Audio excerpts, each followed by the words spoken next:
अच्छा आयशा, इसी से जुड़ा एक क्वेश्चन है जो कि बहुत पूछा जाता है। हमारे यूट्यूब पे भी ये बहुत ज़्यादा पूछा जा रहा है, मुझसे पर्सनली बहुत सारे लोग सवाल करते हैं कि नींद जो है ना, एक तो होता है ना, कई लोगों को ज़्यादा नींद आती है, ज़्यादा सोते हैं। बिल्कुल ठीक है। आजकल के दौर में जो ज़्यादा मसला बना है, लोगों को नींद आ नहीं रही, लेट नाइट जागते रहना है। और ये नहीं कि जानबूझ के वो सोए, कहते हैं हम सो ही नहीं पाते, यानी फ़ोन भी साइड पे रख दिया, लाइट्स ऑफ कर ली, ऑन कर ली, जो भी तरीका कर लिया, लेकिन वो जाके रात के 2-3 बजे तक ही आंख लगती है और फिर ऑब्वियसली अर्ली उठना है, मसला बना हुआ है। तो ऐसी कोई डाइट है या ऐसी कोई चीज़ है जो इसको एड कर सके कि एटलीस्ट आप जल्दी सोने की आपकी कोशिश हो सके? एक तो इस केस में भी मैग्नीशियम ग्लाइसिनेट का सप्लीमेंट हेल्प कर सकता है पुरसकून नींद। दूसरा हमारे पास आ जाती है कैमोमाइल टी। अच्छा। कैमोमाइल टी इजीली मिल जाती है, बड़े बड़े अच्छे ब्रांड्स की अवेलेबल है। डिफरेंट आपको ऑनलाइन डिफरेंट ब्रांड्स की मिल जाएगी, हर अच्छे स्टोर पे पड़ी हुई होती है।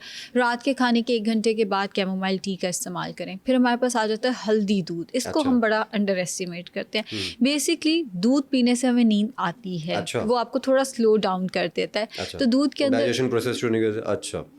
दूध के अंदर एक चुटकी हल्दी, एक चुटकी काली मिर्च डाल के इसको उबालें। इसके अंदर अगर आप फ्लेवर एनहांस करने के लिए 1 चाय का चम्मच शक्कर या शहद ऐड करना चाहते हैं तो आप कर सकते हैं। वो आपने बेड टाइम पे एक एक घूंट करके पीना है, वो भी आपको नींद में हेल्प कर सकता है।